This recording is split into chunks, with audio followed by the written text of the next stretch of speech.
Buenos días, siendo las 11:17 de la mañana, desde la ciudad de Molina, la región del Maule, Chile, y desde Casa Estudio, me conecto a la plataforma virtual Zoom para la Universidad Nacional Arturo Jáuregui de Buenos Aires, Argentina, a coordinar la participación de Chile en el segundo Simposio Internacional de Literatura y Conurbano, organizado por el Programa de Estudios de Cultura y Estudios Latinoamericanos, donde participan países como Argentina, Costa Rica, Chile, Brasil, Estados Unidos, Alemania, España, México y Colombia. Para ello he invitado, y agradezco que hayan aceptado esta invitación, a la escritora e investigadora y académica chilena Fernanda Moraga García, a Naín Nómez, poeta, investigador y académico chileno, y al poeta y investigador mapuche huilliche chileno Jaime Huenón.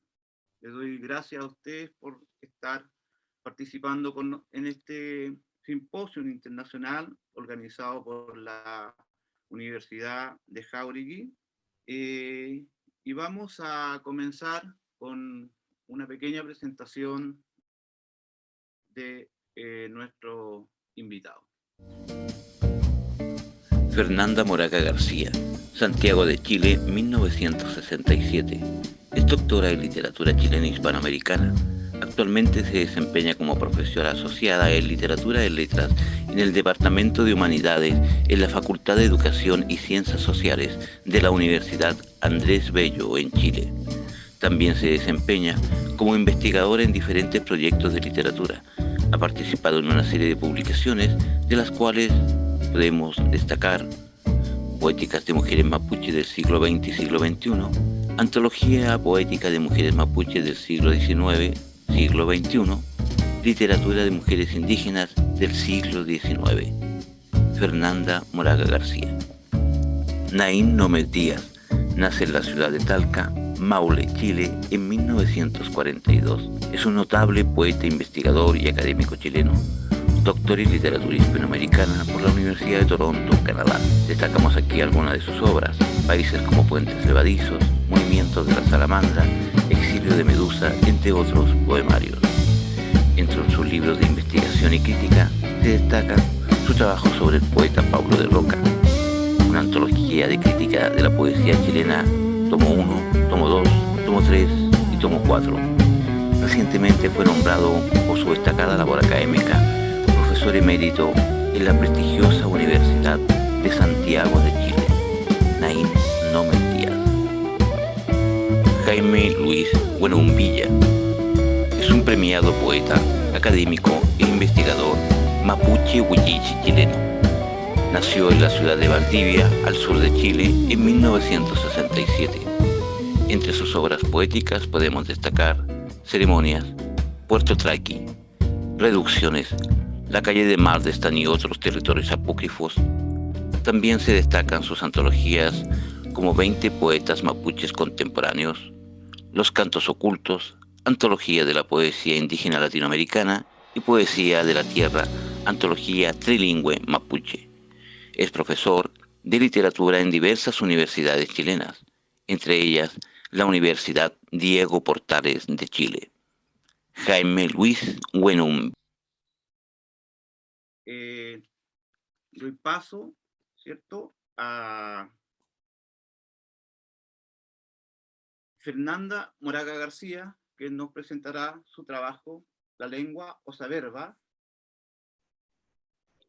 en las mujeres de los 80 en Chile o las poéticas de la ruptura. Gracias, Heriberto. Parto por hacer otro agradecimiento a ti mismo por la invitación que me hiciste a participar de este encuentro. Y bueno, y agradezco a Martín también, que lo conozco por primera vez. Así que contenta de estar aquí. Bueno, Tal como dijo Heriberto, mi presentación se llama La lengua osa verba de las mujeres en los 80 en Chile o las poéticas de la ruptura. Lengua osa verba, sequía de la sal, lengua, lenguaje como hueso, oquedad, temblor de boca desdentada, carne marfil, pasajes, construcción del abismo, quebrada, canal para que baje el aire, el viento, el vendaval, a veces leve brisa, por donde dice ch, y escribe deslenguada, osada gorgorea, lenguajea su oído refractante, callejeo nocturno. Su voz es un susurro y se ríe, siempre se ríe de su voz. Border, me dijo, borderline, respiro apenas. Guachita, habla bajito, shh, vereda abajo, nunca sola. Le pido voz a la Graciela, a la Amanda para tejer este concierto destemplado de aire y lengua, osa y verba. Escribió, juntó aire en su abdomen, escupió y me llegó de refilón a la cara. Aquí cerca del ojo, perdón, le dije, es para ti, me dijo, y me regaló esta flor de hueso y nervio. Aquí es donde comienza el aire de esta presentación, en la palabra poética tejida, glosada, en la voz dislocada, como la gran hablada de la poeta chilena Carmen Berenguer, o como tromba que se levanta y que lo arrasa todo en el decir de otra poeta chilena, Malú Riola.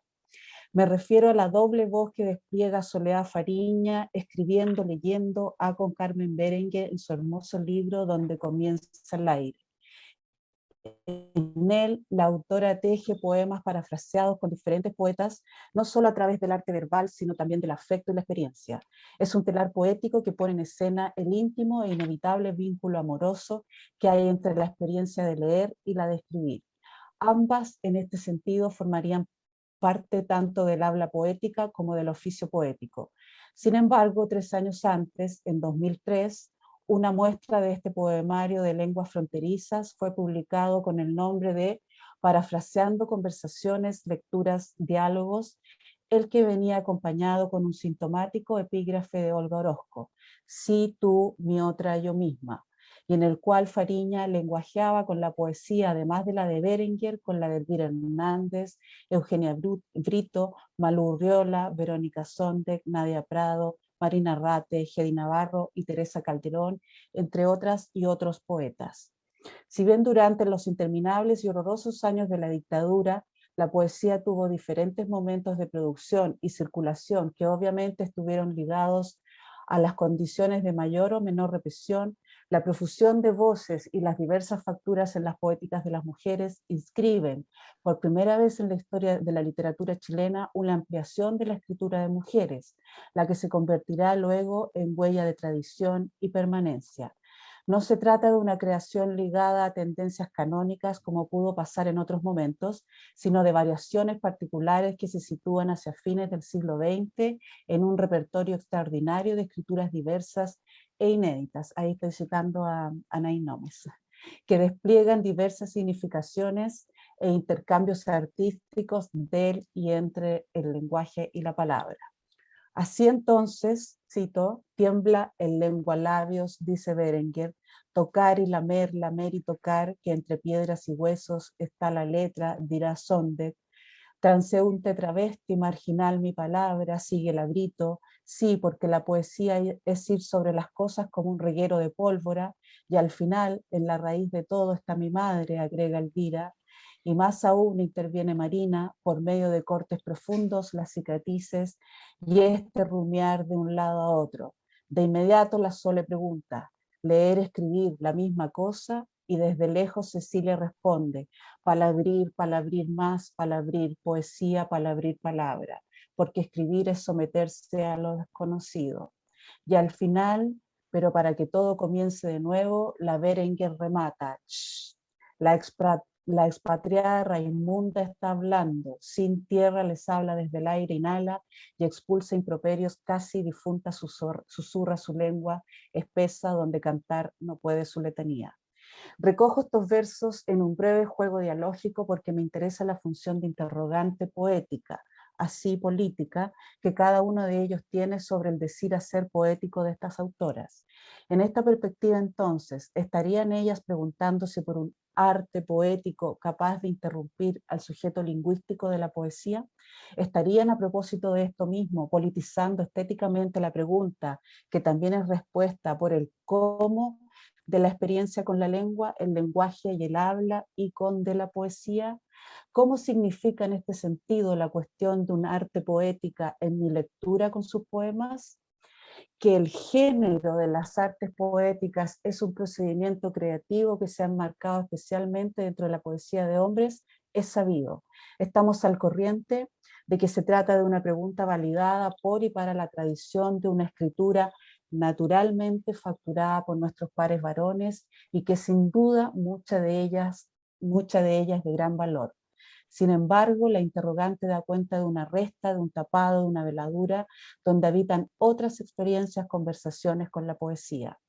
Una de ellas es la poesía de las mujeres, si se me permite por ahora utilizar esta generalización. Siempre me ha resultado un poco incómodo esto de poesía de mujeres. Me hace ruido el uso del adjetivo, no porque funcione como el tradicional binarismo jerarquizado hombre-mujer, ni tampoco como una genitalización de la escritura, sino porque tal calificación se suele hacer, la solemos hacer, entre poesías secas, es decir, poesía de verdad u oficial y poesía de mujeres. Por lo mismo, es nuevamente la normal colonización lingüística de este campo artístico por uno de los sentidos patriarcales más antiguos, es decir, lo comúnmente inscrito en el dominio de eso que nos han impuesto como universal. Esto siempre debe estar en el campo de la sospecha. Pero bueno, hay que nombrar de algún modo, me dirán, lo que por ahora me parece necesario. Estas propuestas poéticas no son valiosas en sí porque sean un corpus o un tejido estético realizado por mujeres y porque cultural y contextualmente esto se pueda comprender y explicar, sino por el contrario, porque son un campo artístico diverso y complejo que resiste una interpretación sociocultural que asuma como evidente una perspectiva ya sea de género, de locación geográfica o del contexto sociopolítico, por ejemplo, y que no se pregunte por su valoración estética. En este sentido, me parece que es importante considerar que cuando intentamos explorar con los textos poéticos, inevitablemente hay un rastro que subsiste y ese rastro es cardinal. Como diría Beatriz Sarlo, no se trata de una esencia inexpresable, sino de una resistencia, de la fuerza de un sentido que permanece y varía a través del tiempo. Así leo las poéticas de las chilenas que comenzaron a publicar en el contexto de los años del asco, como diría la poeta Estela Díaz Barín, o como ella llamó a los sombríos años de la dictadura, y en los cuales dice Elvira Hernández: tuvimos que aprender a pensar los cuerpos desde el habeas corpus. Por su parte, Soledad Fariña agrega, cito, habrá que preocuparse ahora por el cuerpo o por los cuerpos. ¿Qué cuerpo? ¿Todo el cuerpo social? ¿O qué cuerpo? Las llagas de las muñecas amarradas con alambres y las llagas de las encías en las encías dejadas rojas, abiertas por los dientes arrancados uno a uno, a la gilete en las axilas raspadas, ¿en qué sintaxis rep? ¿En qué sintaxis represiva? Esta poesía de los 80 se configura como una comunidad crítica a partir de su misma creación verbal, con la que también interpela la tradición androcéntrica de la literatura. Arrimadas a la experiencia del cuerpo y de la lengua ante la inmanencia de la muerte y la censura, algunas de estas poéticas cruzan líneas con el feminismo especialmente francés de los años 60 y 70, por ejemplo Eugenia Brito. Otras se trenzan a las huellas de una larga historia de opresión indígena tejida bajo el significante del quiasmo, por ejemplo Cecilia Vicuña y Soledad Fariña. Están también las que significan una ritualización del cuerpo, perdón, ahí se me olvidó nombrar también a Sonia Caicheo.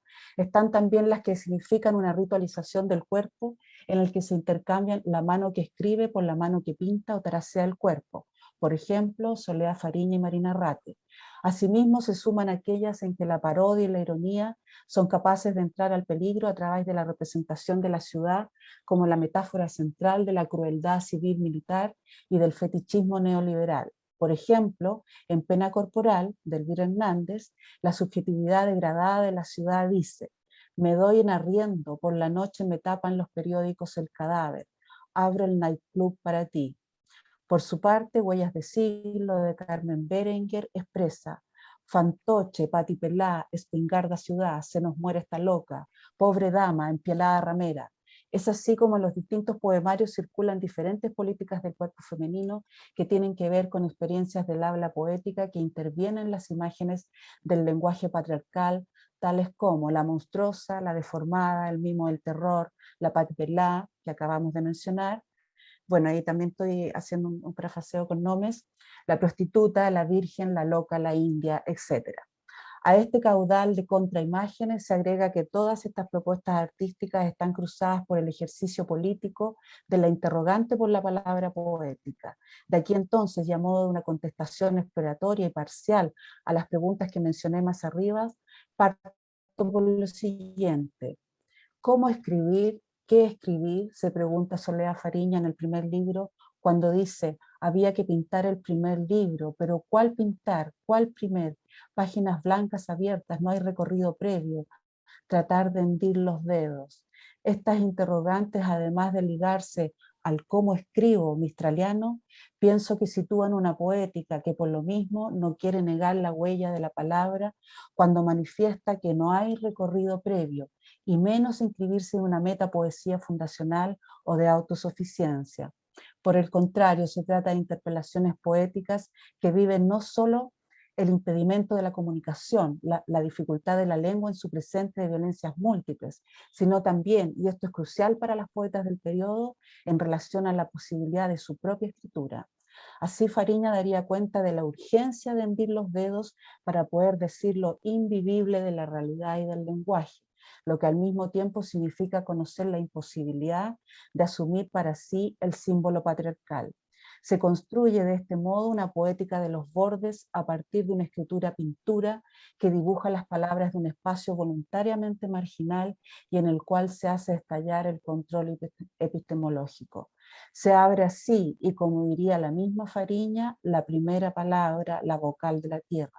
Cercana a estas anotaciones de la poesía aparece la voz de otra poeta, la de Marina Rate, que en su libro Máscara Negra, cito, toma el pincel entre el índice y el pulgar de su mano derecha para dibujar el antifaz de su mirada poética y con el que se puede contemplar con ojos absortos, embebidos de asombro, su propio cuerpo empalizado. Con esto Marina Rate, y sigo el juego de las conversaciones, responde o dialoga con Fariña aludiendo a que se escribe con lo que se tiene y en lo que se tiene, un cuerpo sitiado. Por lo mismo, en consecuencia y con prudencia, dice Rate, he decidido escribirlo. Por su parte, la voz de Cecilia Vicuña, un rastro poético por momentos solitarios a comienzos de los años 70, vaticina: soy la que está a punto de amanecer, pero luego, y a propósito de la dictadura, dice, la muerte con la vida no convive, llevo a mis espaldas a los que lloran por su Incahuasi perdidos. Por eso mi lenguaje es rastrero como la prostituta que íntimamente soy.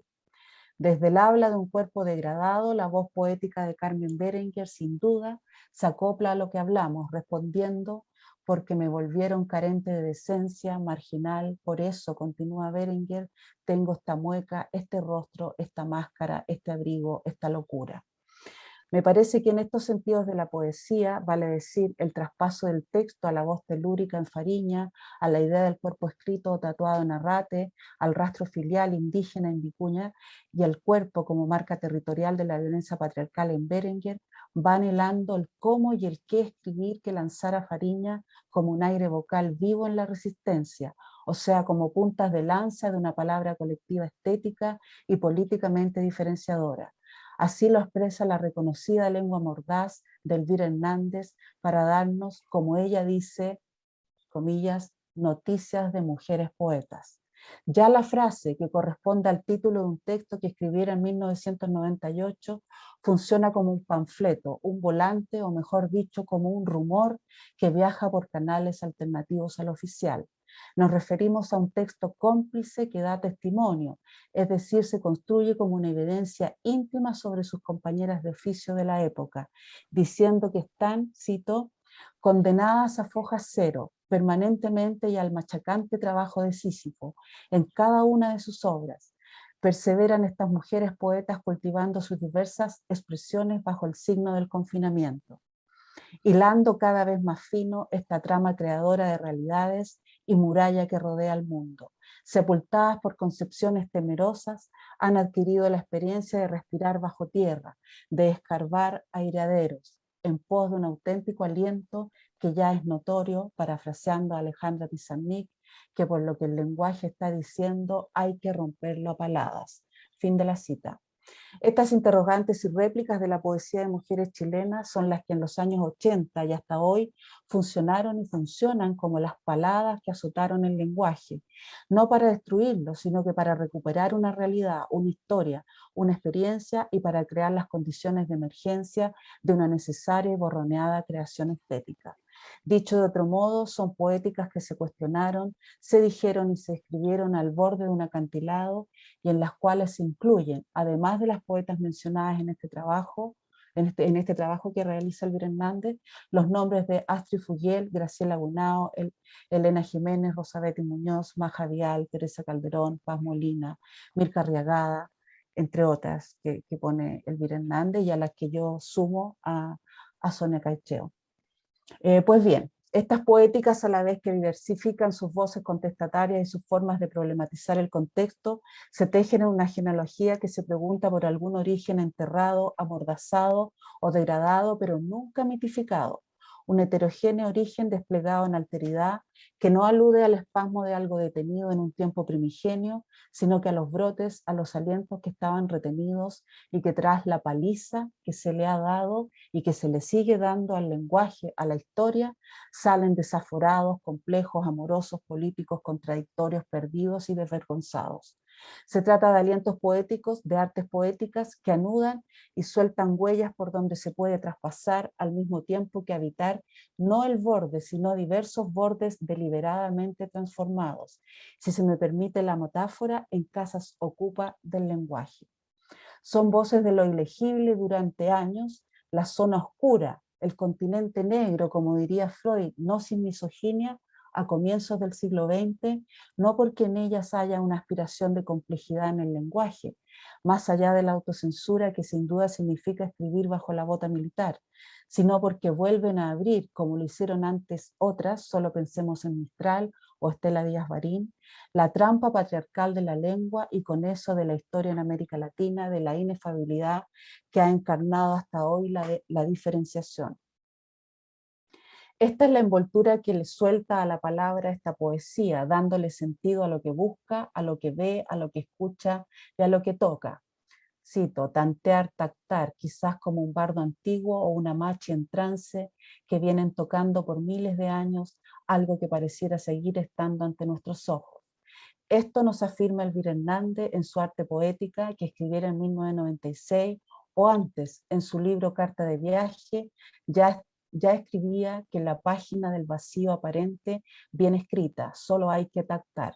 Es decir, para Hernández, el tocar es una manera de crear. Sin embargo, estos ecos antiguos depositados más allá de la ciudad letrada, o más bien en los deslindes temporales y alucinatorios que presionan como bárbaros y bárbaras la ciudad letrada, se unen a una resta telúrica que se extiende, cito, como un manto de tejido bajo tierra, porque en la raíz de todo está mi madre, un sombrío huerto de hierbajos tóxicos. Vuelve a escribir Elvira Hernández. Por su parte, Marina Ratte replica desde otra factura de la imagen poética, pero también apuntando a la experiencia del tacto de la escritura. Taraseo por punción, por medio de cortes profundos las cicatrices, por medio de trasplantes de piel de antílope y jaguar. La de Ratte es una poética que debe ser tatuada en el cuerpo como forma de entrar al ritual de la escritura para encontrar o retomar a las formas ancestrales del signo. Es decir, el deseo político de escribir una temporalidad antigua y marginal de la palabra allí donde el lenguaje poético se visualiza como la sed de una lumbre profunda que va escondiendo en lo oculto de la oscura mirada. Eso pertenece a Marina Ratte. Arrate parece referirse a un tiempo y un espacio anterior a las empresas de colonización, puesto que cuando se trató del horror de los signos mágicos o conjuros, figuras de peces, lagartos, figuras extrañas, que remedarían los soldados, los marinos, los mineros, sobre la espléndida epidermis. Eso también es de Marina Ratte. Solo estos dos ejemplos finales para terminar de situarnos parcialmente frente a la perplejidad del lenguaje, a la complejidad del habla y a la insubordinación de la imagen artística en la relación al canon del género del arte poético en cuanto a la declaración de principios estéticos que intentan fundar realidades nuevas. Y notas finales, un pequeño fragmento. De este modo, las poetas hilvanan un arte poética que reclama o que se reclama en la sospecha de que siempre en el lenguaje se emplaza alguna filtración. Allí donde la escritura ocurre bajo condiciones de muerte, las poetas escogen un lugar velado en el cual la palabra se transforma y se descarga no solo como resistencia, sino como forma de conocimiento y reconocimiento del cómo y qué pintar, escribir, tocar, leer, traducir, silenciar, buscar, encontrar, dar de palazos, mirar y o arrastrar. Esto, parafraseando a la poeta chilena Julieta Marchand, prevalece como exigencia, ya que también era urgente pensar el lugar político y estético de inflexión en la vinculación con la lengua. No se trató de la fundación de una poética, lejos de eso, este arte verbal se abrió a través de contagios, profanaciones y contaminaciones. Por lo mismo, amplía, diversifica y complejiza la lengua poética a la vez que desfigura las imposiciones identitarias y politiza la historia de América Latina, el cuerpo, la oralidad, el género, el espacio y sobre todo el lenguaje. De este modo, las artes poéticas de mujeres chilenas en los 80 proponen hablas íntimas, nómades, punkis, telúricas, fantasmas, nocturnas, urbanas, andinas, aindiadas, lésbicas, ancestrales, chamánicas, fragmentadas, irónicas, dislocadas, y todas dentro de un tejido expresivo deslenguado que por primera vez en Chile se articula como un corpus artístico, el que construyó, como diría Elvira Hernández, un arte que fue un aguijón en su época y lo sigue siendo. Eso, muchas gracias.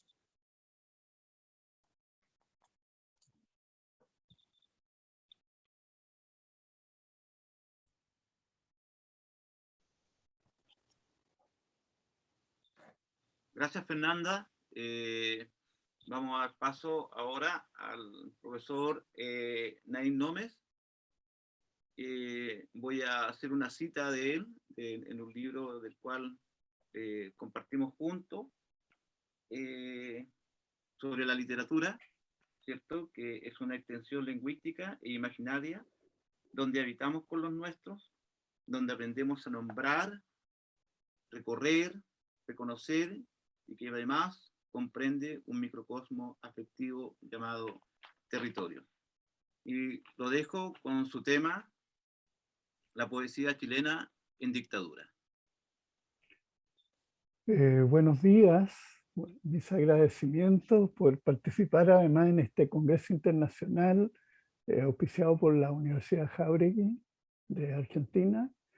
Y voy a hacer una presentación muy breve. En verdad, el trabajo era dictadura y postdictadura, pero no da para tanto porque tenemos poco tiempo. Y voy a hacer una presentación con un PowerPoint para poder hacerlo también más sucinto. Así que aquí vamos.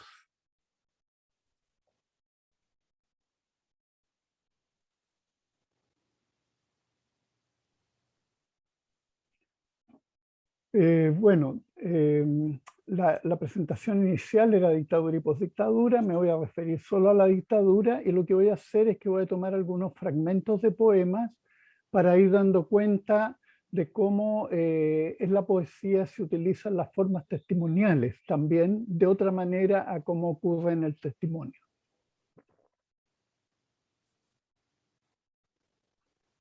Paul Ricoeur utiliza varios usos del testimonio, ¿ya? Y lo primero que señala es que resiste a la explicación y a la representación, ya está la reservación archivística. El testimonio adquiere muchas formas y puede ser utilizado no solo directamente como este género, sino también en diversos otros géneros. Existen dudas sobre su verdad, porque obviamente hay una subjetividad detrás del testimonio, Ciertas formas contemporáneas de declaración de las atrocidades masivas del siglo XX aparecen, obviamente, a partir del testimonio, que es una forma nueva en el siglo XX, y lo que señala Ricoeur nos instala en el carácter ambiguo del testimonio, entre la ficción y la realidad, entre la historia y la literatura. Fundamentalmente se inició con la Revolución Cubana en 1970 al ser incorporado entre los géneros de Casa de las Américas, ¿ya? Entre los estudiosos podemos citar a Margaret Randall, a Hugo Achugar, a John Beverly, a Hernán Vidal, a René Jara, Jorge Narváez y Leonidas Morales. Obviamente todos los últimos son chilenos porque, digamos, estoy hablando desde la poesía chilena. Morales señala que la voz del subordinado, que es la voz del subordinado, la voz de la resistencia que reconstruye la historia oficial instalando una verdad reprimida. Por lo tanto, representa una hibridez de los géneros que va de lo literario a lo no literario. ¿De qué hablamos cuando hablamos de testimonio? ¿Qué pasa con los diarios, las autobiografías, las crónicas? ¿Son testimoniales los ensayos? Si la poesía es testimonial, ¿cómo lo hace? ¿Qué o quiénes hablan en un poema? ¿El testigo? ¿El sujeto poético que habla por el testigo? ¿El heredero del testigo? Todas estas formas aparecen dentro del ámbito del testimonio, pero también en la poesía. Los sujetos poéticos que recuperan nuevas formas identitarias no conforman nuevas formas de testimoniar el mundo que nos habita. En este sentido, toda representación de mundo podría ser testimonial.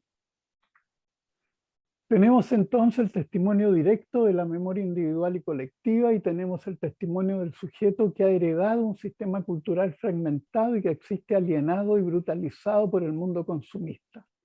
En la primera versión, la del testigo, la poesía recupera la memoria como función de lo imaginario y representa lo visto y lo vivido mediante modelos de escritura testimonial como la autobiografía, la carta, la crónica, la memoria, el recado, el diario, la historia de vida. Todo ello mediado por el texto poético que adquiere estatus de realidad para representar el mundo. Así el testimonio de la memoria, como señala Narváez, se presenta como un texto mestizo, polivalente o multidisciplinario. Es fundamental en la construcción del discurso de identidad y representación imaginaria. Es decir, dentro de la propia poesía pueden aparecer todos estos otros géneros o subgéneros. ¿Ya? La poesía se puede expresar a través de la carta, de la crónica, de la memoria, del recado, etcétera, etcétera. Es el sentido que lo usan muchos poetas que escriben en los años 70 y 80 desde el exilio y el incilio, es decir, desde dentro y fuera. Dictadura y testimonio, lo visto y lo vivido, ¿ya? Esto lo ubicamos entre 1973 y 1988, periodo dentro del cual podemos hacer varias divisiones, pero que no las vamos a hacer en este momento. Tenemos entonces a los poetas escribiendo de manera directa, dando su testimonio de la represión y la dictadura, y por otro lado de manera oblicua o simbólica. El primer texto que conocemos es el de Víctor Jara, ¿ya? El cantautor, que lo escribió en el Estadio Chile y posteriormente pasó clandestinamente fuera del estadio y fue divulgado, ¿ya? Hay que recordar que Víctor Jara murió, digamos, en el Estadio Chile, lo torturaron y lo asesinaron. Aquí un fragmento del texto que escribió en ese momento. Somos 5.000 aquí en esta pequeña parte de la ciudad. Somos 5.000. ¿Cuántos seremos en total en las ciudades y en todo el país? ¿Cuánta humanidad con hambre, frío, pánico, dolor, presión moral, terror y locura? 6 de los nuestros se perdieron en el espacio de las estrellas. Este es un texto emblemático escrito en el Estadio Chile poco después de ser detenido, Víctor Jara. Testimonio directo de lo vivido. El texto quedó inconcluso porque su autor fue asesinado en el lugar y se convierte en el primer testimonio directo de la represión dictatorial. Otro texto de Aristóteles en España, un poeta que fue tomado prisionero y llevado a la isla Dobson, donde hubo una gran cantidad de presos. Bajamos de la barcaza con las manos en alto a una playa triste y desconocida. La primavera cerraba las puertas, el viento nocturno sacudió de pronto mi cabeza rapada. El silencio, esa larga fila de confinados que subía los camiones de la Armada Nacional marchando. Cerca de las 12 de la noche del 11 de septiembre de 1973, en Isla Dobson, viajamos por un camino pantanoso que me pareció una larga carretera con destino a la muerte. ¿Qué será de Chile a esta hora? ¿Veremos el sol mañana? Las ventanas de la vida se abren y cierran. También es una de las primeras obras testimoniales después del golpe. El joven autor prisionero en la isla Dobson, en el sur extremo del país, escribe directamente su experiencia y la publica en el poemario Dobson de 1985. Una primera versión apareció en 1981 en forma artesanal con el nombre de Equilibrio e Incomunicaciones. El libro muestra un sujeto en primera persona que hace una directa alusión a la situación de los prisioneros. Pena, tristeza, desolación y angustia. La naturaleza se hace parte de la penuria humana. Las preguntas finales aumentan el sentimiento de abandono, soledad e impotencia. Yo, nosotros, el país. No es un texto panfletario que recurre solo a la emoción o al puro compromiso político. El sujeto no solo pregunta o se queja, se angustia, se enrabia con el mundo, sino que cuestiona, proyecta, denuncia y sobre todo describe como un cronista que reflexiona sobre lo que ve. Cito: hago preguntas, anoto, observo todo lo que ocurre. Omar Lara también tiene un texto parecido, también estuvo prisionero en el sur del país. Nosotros éramos 4 filas interminables, esperando que nos encerraran en las celdas. Y no serán estas líneas que escribo entre la náusea y el estupor las que hagan perdurar la memoria de Fernando Krause, René Barrientos, el Pepe y tantos otros cuyo nombre desconozco. Pero quedan aquí, no importa que estos versos se disuelvan en el viento. Omar Lara utiliza en la tarde antes de su muerte del libro O Buenas Maneras del año 75, el tono directo del testimonio desde un tiempo posterior al golpe, con la experiencia ya decantada. La memoria hace presente el pasado, lo evoca y lo revive, acortando la relación entre experiencia y punto de hablada. El poeta Lara también testimonia la voz oficial en tono de parodia, a partir de la provisión sinóptica que la dictadura reprodujo en sus bandos, el texto que sigue. Prohíbese cobijarlo en su casa, saludarlo, viajar en el mismo bus. Prohíbese mencionarlo en las conversaciones referidas a sus actividades. Prohíbese su nombre. Nadie ose nombrarlo. Lo mismo hace Floridor Pérez en este también testimonio directo. Todavía me pregunto por qué tú y no yo, por qué tú que alzabas gordos sacos y cargabas camiones, eras fuerte, degollabas carneros, ¿por qué no te aguantaste ese viaje y te tiraron muertos junto a mí en un camión cargados como sacos, con tu poncho de pobre, como un carnero blanco y degollado?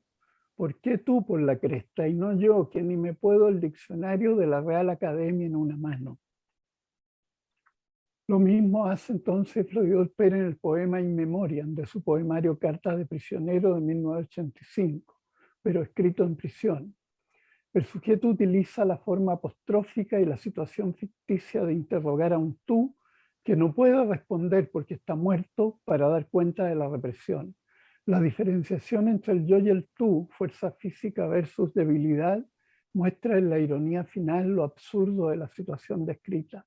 Todo ello para cuestionar la racionalidad humana y mostrar la sobrevivencia del más débil. Un texto de Gonzalo Millán, que dice: no imaginaba que un fragor nocturno de automóvil infringiendo las horas de queda impunemente y encaminándose a tu calle, dirigiéndose a tu casa hasta detenerse fuera, capaz de enmudecer la ciudad, hacer atronador el silencio. Recupera Gonzalo Millán en poemas minimalistas el terror y el miedo de los perseguidos, los prisioneros y los torturados. En el libro Seudónimos de la Muerte de 1984 se recogen poemas escritos en los primeros años de dictadura. El sujeto desdoblado introduce un tuyo y un yo con una distancia mínima. El toque de queda, la ciudad enmudecida y el silencio atronador del terror automóvil crean un clima ominoso que crece en el interior-exterior del sujeto y termina con la captura, título del poema. En general, en Gonzalo Millán, los títulos aluden al final del poema, a lo que viene después. En este caso es la captura. Baño turco, otro poema de Millán. Si se descorriera la venda, confirmarías que el sitio donde te hallas en cueros y a ciegas es un desierto y asfixiante baño turco. Oyes correr aguas de duchas y en unas carnes desnudas que se quejan retumbar las palmadas de masajistas. El poema Baño turco hace una especie de apóstrofe autorreferente que se desdobla para exorcizar el cuarto de tortura al imaginar una realidad que ya no es la suya. Lo mismo en el testimonio escalofriantemente distanciado, pero con un humor cáustico y semi-irónico del poema Aparecida, que cito. Apareció, había desaparecido, pero apareció.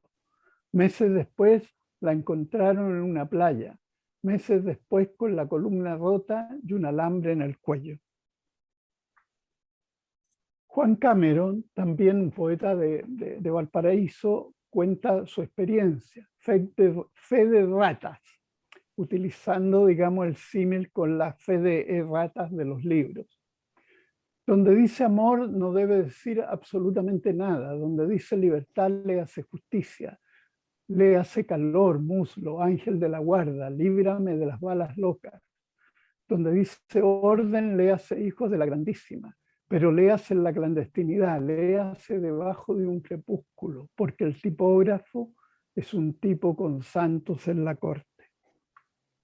En el poema Fe de rata del libro Perro de Circo de 1979, Cameron utiliza la mistificación del lenguaje para testimoniar la mistificación de la historia. La ironía se inicia con el título, que alude al sentido polivalente de las correcciones que se indican en un poema, Fe de ratas, y que se traspasan a la realidad que el poema testimonia, poblada de ratas. De este modo el texto va de lo prescrito a lo no dicho, a lo reprimido, a lo que está invisibilizado más allá de lo dicho y lo escrito. Isabel Gómez, reconstruir esta historia bajo el hueso tardío del tiempo, saber que este rostro pronto albergará la historia de otros rostros. A este lado del rostro crecen precipicios. La ciudad abre sus tumbas para que entre la memoria y los muertos recojan sus nombres como único destino. Isabel Gómez introduce la perspectiva de la reconstrucción posterior de la memoria desde el pasado hacia el presente. Epígrafe que es un homenaje a las detenidas desaparecidas, va de lo individual a lo colectivo. Persistencia de los nombres que la memoria presentiza, haciendo de la muerte una continuidad de la vida. Esto es del año 2003. Jorge Montealegre escribe, también estuvo relegado en Chacabuco, en el norte de Chile.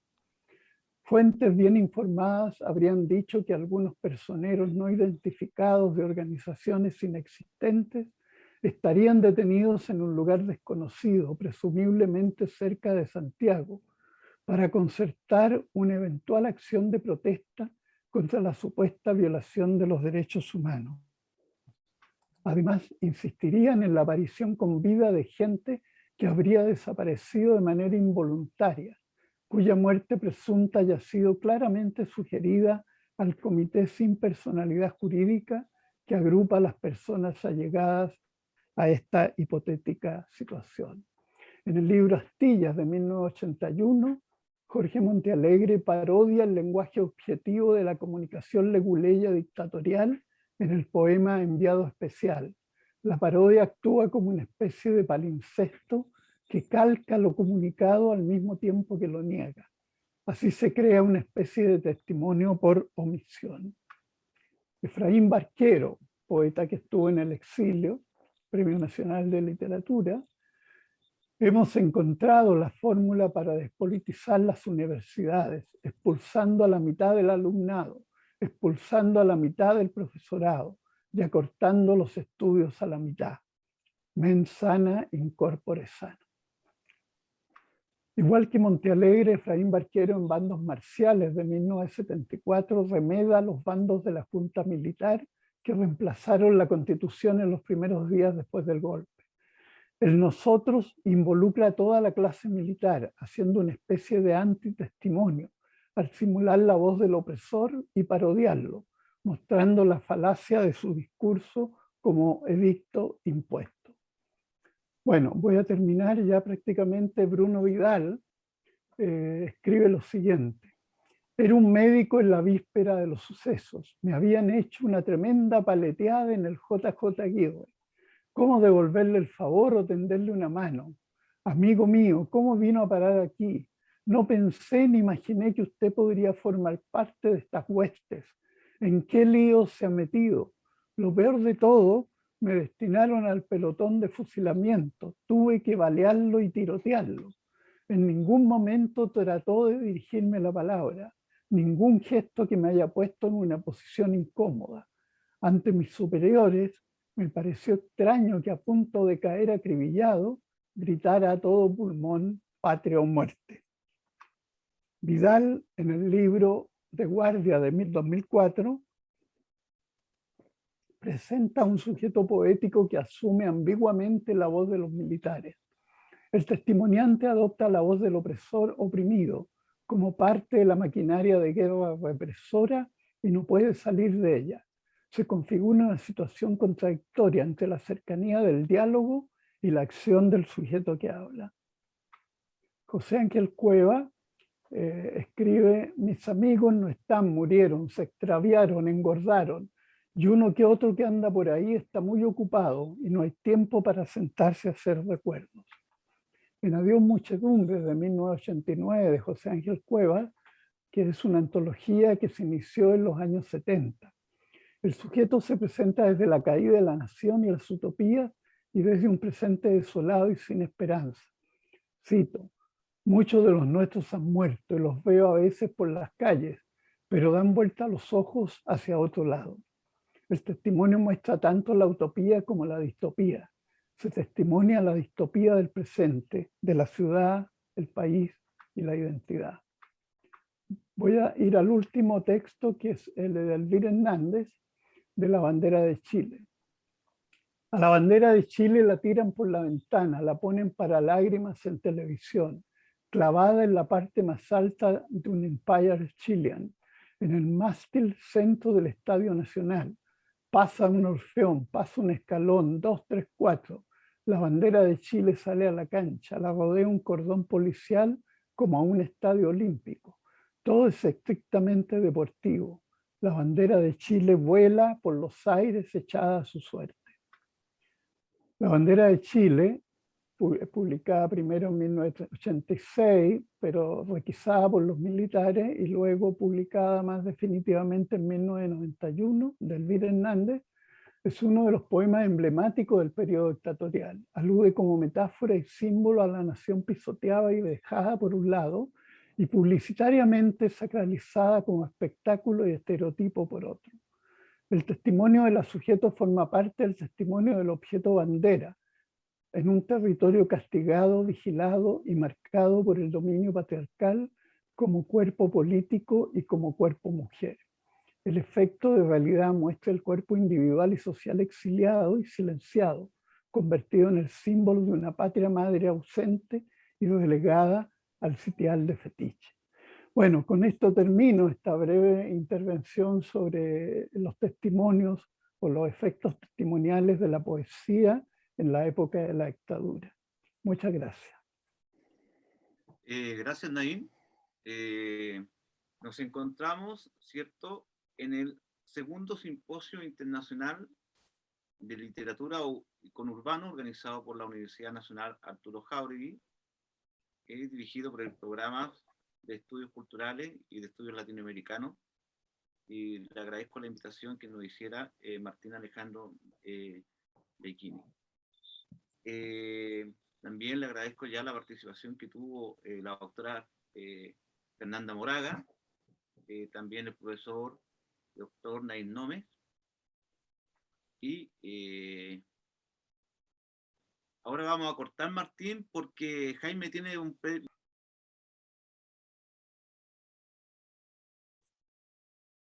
Dejo con ustedes al poeta, investigador y académico Jaime Huenún. Muy buenos días, muchas gracias Heriberto por esta posibilidad de compartir tanto con Naín como con Fernanda estas presentaciones sobre poesía chilena y en este caso mapuche, que es lo que a mí me corresponde.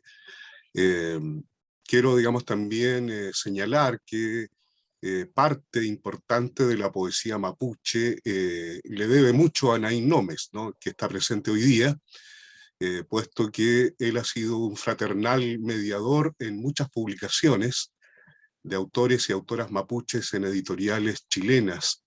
Eso hay que dejarlo muy bien consignado. Creo que es importante señalarlo. Y en el caso particular, bueno, este libro que se llama Ceremonias fue publicado el año 1999, hace ya más de 2 décadas, gracias a también la intervención no amistosa de Naín, junto con la publicación del libro Pulotre de Bernardo Colipán en ese momento. Quiero señalar también que la poesía mapuche en general ha ido avanzando en el transcurso de estas décadas, instalando una serie de discursividades líricas que me interesará, digamos, fundamentalmente referir de una manera panorámica en esta exposición. Para comenzar, quisiera leer un texto de mi autoría que da un poco cuenta de este camino. Es un texto más o menos cronístico, más o menos lírico, más o menos narrativo. El poema mapuche emprende su camino en los alucinados pliegues del presente. Un muchacho baleado en la cabeza, camiones ardiendo en la ruta 5 Sur, un velorio con fusiles hechizos en el cerro Pidenco y un niño machi perseguido y perdido en Yancahue, lugar de malaquitas. En los invisibles montes del mito inmemorial, los árboles de la selva fría vuelven a levantar neblinas y pájaros, silbidos de culebras, cantos intraducibles para ti. Mujeres solitarias y descalzas buscan medicinas en la lluvia, mientras allá abajo arden las inmensas plantaciones de pino radiata y eucaliptus. Hay cárceles en el poema mapuche, huaychafes disparando al cielo del invierno, eternos procesos judiciales, decenas de elugún funerales, donde corren caballos de justicia y de venganza. Palabras hay en él que sacan a la luz antiguos cánticos del nehuenche, relatos de animales, nombres que no dejan de quemar las bocas de los recién nacidos. Camina el calcu brujo en el poema mapuche, bebe y escupe a los 4 vientos, desentierra un hueso humano, danza y canta su delirio para crear anchimayenes que harán perder la paz y la razón a los huincas enemigos. Entra al sueño y a los sexos el poema mapuche, con quejidos de amores y de guerras mancha páginas, con infaustos viajes a los pueblos de los blancos. Ríos aparecen y desaparecen, vacas degolladas, aves que anuncian la maldad y la bienaventuranza. solo escribe su designio el poema mapuche, parlamentos busca en las voces de la oscuridad, una patria para el fuego que la borra y que la hace renacer. Bien, hay un texto inicial, digamos, para esta exposición. A continuación, para hablar de manera, como dije, panorámica de la poesía mapuche, quisiera que me acompañara, en este caso Martín, ¿no? Pasando un PPT y sus respectivas láminas. Bueno, la exposición se llama Mito, Territorio, Historia y la Poesía Mapuche Contemporánea, ¿no? Pasemos entonces a la siguiente lámina, Martín, por favor. Bueno, esta literatura mapuche tiene en Chile más de un siglo de desarrollo, ¿no? Y esto considerando básicamente los cantos y los relatos que se incorporaron en el texto Estudios Araucanos de Rodolfo Lenz, publicado el año 1897, ¿no?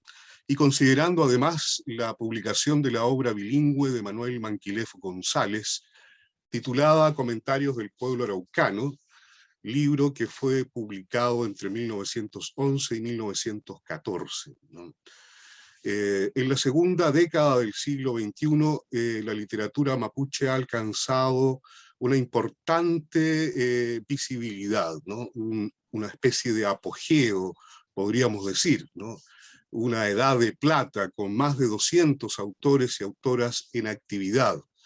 La mayoría de ellos se dedican al género lírico, aunque en los últimos 20 años se ha ido conformando un sólido grupo de narradores, cuentistas y novelistas, varios ensayistas, cronistas, ¿no?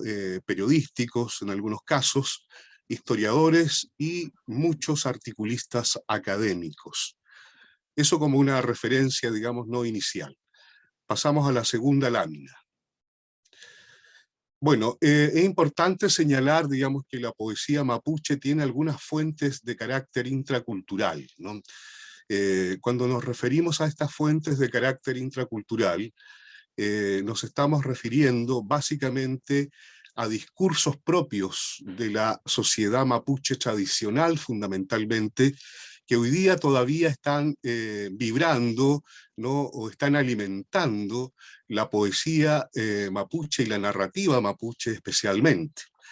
Entre estas fuentes de carácter intracultural tenemos, por ejemplo, el o el ulcantún, que es el acto de cantar, es el canto tradicional mapuche. Es una expresión verbal de carácter estético, melódico, muy emotiva, generalmente se improvisa y está referida, digamos, a personas, a ciertas situaciones, a hechos, acontecimientos especiales, a figuras espirituales y a elementos de la naturaleza. El ulcantún o el todavía se practica, ¿no? En el presente en comunidades rurales y urbanas del mundo mapuche. También tenemos como una de las fuentes importantes, ¿no? Que alimenta, como digo, la literatura mapuche actual, el nucham o el nuchamcam, es decir, la conversación, ese acto de conversar de manera coloquial, digamos, ¿no? Entre personas, ya sea a nivel comunitario, ya sea a nivel familiar, ¿no? Ya sea a nivel amical. Por supuesto, insistimos en que alude a la conversación familiar, a través de la cual se transmiten estos conocimientos propios, que son de carácter ético, son de carácter práctico, relatos históricos y una diversidad de sucesos significativos para la familia, para la comunidad, ¿no? También está, digamos, otro discurso de carácter más bien narrativo, que es el epeu, ¿no? Que es un tipo de relato mediante el cual se narran sucesos míticos, fabulosos o ejemplares, que dejan siempre una enseñanza a la familia, a la comunidad o a los sujetos individuales, ¿no? El epeu se puede homologar de manera un poco, digamos, forzosa tal vez, a la fábula griega, ¿no? Porque en muchos casos esta narración tradicional no tiene como protagonistas a ciertos animales, ¿no?, del mundo mapuche tradicional. También dentro de estas fuentes intraculturales de carácter discursivo, ¿no?, está el hueupín o el coyactún, que son discursos públicos, son discursos formales, pronunciados por personas calificadas por su estatus social, por sus conocimientos, por el manejo de poder y dominio de la palabra, ¿no? Estos discursos se realizan en dos ámbitos preferentemente, el ceremonial o ritual y el social, asociándose el primero a la arenga política o guerrera y el segundo al parlamento político o al diálogo solemne en el que se tratan ciertos temas históricos también, ¿no? Pasemos a la siguiente lámina, Martín, por favor. Bueno, también es tal vez interesante, ¿no?, hacer una relación de los cantos y los relatos mapuches que han sido registrados históricamente. Esto es una somera, digamos, no referencia, someros antecedentes, porque hay una investigación, ¿no?, que se está haciendo todavía por parte de muchos especialistas, tanto mapuches como no mapuches al respecto. Pero podemos decir que ya en 1775 el sacerdote Bernardo Havestan publica en el texto Chillisugu, en el cual incluye 4 cantos de Machi, ¿no?, que son traducidos en este caso al latín, ¿no? Este, digamos, no es un texto del sacerdote Havestan que de alguna manera, digamos, refiere el mundo mapuche y para lo cual él introduce estos cantos de Machi a manera de ejemplo, ¿no?, de ejemplo de discursividades propias de ese mundo tan desconocido todavía y que estaba, digamos, en pleno proceso de coloniaje, ¿no? En 1897, como referí, digamos, ¿no?, en principio, el lingüista Rodolfo Lenz publica este libro que se llama Estudios Araucanos, y aquí incorpora relatos, narraciones, conversaciones en dialecto huilliche, picunche, pehuenche y moluche. Destacan aquí los cuentos y cantos de Segundo Jara Calvún y el relato Viaje al País de los Manzaneros del huilliche Domingo Quintupurray. En 1910, Fray Félix José de Augusta, un capuchino bávaro, publica el libro, ¿no?, el libro que se llama Lecturas Araucanas, ¿no?, y en el cual destaca la inclusión de varios yamecán, que son unos tipos de cantos elegíacos de mujeres, ¿no?, en este caso proferidos o entregados o informados por Teresa Hueycha, María Lielaf, Juana Marinao, Rosario Chipayantu, Amalia Illapán, Filomena Curinao, entre otras, ¿no? En 1911-1914, como lo señalábamos también al principio, el profesor y político y escritor Manuel Manquilef González publica por partes en la revista del folclore chileno su libro Comentarios del Pueblo Araucano, que hasta el día de hoy es el primer texto bilingüe de autor mapuche publicado en el país. Seguimos avanzando entonces a la siguiente lámina. 1930, un año importante porque el sacerdote Ernesto Wilhelm de Moesbach publica el texto Vida y Costumbres de los indígenas araucanos en la segunda mitad del siglo XIX, ¿no?, que se conoce hasta el día de hoy como el testimonio de un cacique mapuche, ¿no? Es un texto que ha sido publicado a lo menos a través de 10 ediciones, y en este texto se recoge de modo bilingüe el extenso testimonio de Pascual Coña, un mapuche de la zona del lago Budi. Es un texto de la antropología chilena muy valorado aún, y que ha sido retraducido en los últimos años por especialistas mapuches, ¿no?, tomando como base este texto, digamos, de 1930. En 1966, el profesor normalista Sebastián Queupul publica bajo el sello del Ministerio de Educación el cuadernillo Poemas Mapuches en Castellano.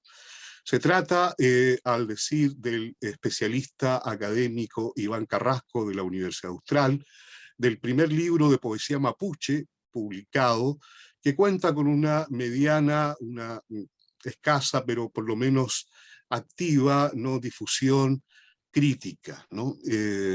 incluso, digamos, ¿no? Jorge Teillier, en alguna revista, digamos, ¿no? Que pertenecía a Ferrocarriles del Estado en su momento, la revista En Viaje, hace una pequeña reseña de este texto de Sebastián Queupul. Continuamos con la siguiente lámina. Bueno, aquí aparecen algunos cantos, ¿no? Recopilados fundamentalmente por Lenz, ¿no? El canto del gran jefe, que pertenece a Segundo Jara Calbún, ¿no? Tal vez el primer poeta mapuche reconocido como tal por un especialista académico, en este caso por el lingüista Rodolfo Lenz, ¿no? El canto del gran jefe. Lleva sobre su cuerpo su gran laboreada manta y su chiripa y su estimadísima faja. Parece el sol que está saliendo, su charilonco de oro que está en su frente. En la altanera cabeza como el león todavía tiene fuerza. Su cara es limpia y sus barbas y su suave pelo es negro. Así es la figura de un gran jefe, mamita, mamita. Y un yamecán de Machal Chipayantu, que aparece en Lecturas Araucanas, ¿no? Que dice lo siguiente: ¿qué es lo que pasó por encima de mi cabeza a medianoche y antes de amanecer? ¿Habrá sido una mosca zumbadora que me pasó por encima? ¿Moriré tal vez? ¿Acaso no habría de morir hablándose tanto de mí? Bueno, este es un texto, digamos, ¿no? Un yamecán de Machal Chipayantu, ¿no? En donde se grafica de una u otra manera, ¿no? Esta sensación de acoso, esta sensación de ser parte, digamos, ¿no? De las habladurías de las personas, ¿no? En relación tal vez a cualquier problema que pudo haber tenido, ¿no? La Machal Chipayantu en ese momento. Continuemos con las láminas, por favor. Bueno, siguiendo con esta cronología, la poesía mapuche contemporánea empieza, digamos, ¿no? A tener una continuidad, ¿no? Ya desde Sebastián Queupul, pero también aparece en 1970 un libro importante que se llama Epumar Quiñul Cantún, ¿no? 21 cantos de Pedro Alonso Retamal, también profesor. Un texto, digamos, no con una densidad política, con una densidad contestataria y demandante, de acuerdo, digamos, a la situación mapuche que se estaba viviendo en ese periodo, ¿no? En 1977, la poeta y profesora Huilliche, ¿no? Mapuche Huilliche, Mapuche gente de la tierra, Huilliche gente del sur. Los Huilliches serían fundamentalmente los mapuches, ¿no? De Valdivia hasta la isla de Chiloé, ¿no? Esta profesora, Sonia Caicheo, entonces, de origen huilliche, publica el volumen en castellano, ¿no? Denominado Horas de lluvia, ¿no? En 1981, el sacerdote y poeta, sacerdote todavía en ese momento, José Painemilla, publica el texto Algunas Cosas. En 1982 se publica un libro de un niño mapuche, ¿no? Llamado Emilio Antilef, ¿no? De 8 años, que se titula Mi mundo de niño. Emilio Antilef hoy día es profesor de inglés, es periodista, además, y ha publicado por lo menos 5 libros más, ¿no? En su juventud hasta la fecha, ¿no? En ese momento, digamos, ¿no? Emilio Antilef además era un personaje televisivo, participaba en una sección de un programa muy famoso en Chile que se llamó Sábados Gigantes, y él ahí, digamos, no hacía también no, lectura o recitación de sus propios poemas, ¿no? En 1988 aparece el libro En el País de la Memoria de Licura Chehuailaf, actual Premio Nacional de Literatura, ¿no? Aparentemente, digamos, ¿no? El primer autor mapuche premiado con este galardón, ¿no? Que gratifica a los autores importantes en el país, ¿no? Bueno, En el País de la Memoria sería, digamos, ¿no? El primer libro autoeditado por Chehuailaf, y es un libro experimental, un libro que está fuera ya de circulación, parte de los poemas de ese texto se han ido publicando en los posteriores libros de este poeta, ¿no? 1989, también un año muy importante porque Leonel Geilaz publica Se ha despertado el ave de mi corazón, un texto que ganó el premio municipal de literatura, compartido con Armando Uribe Arce, un poeta chileno de la década del 50, ¿no? Que ya venía regresando del exilio además, ¿no?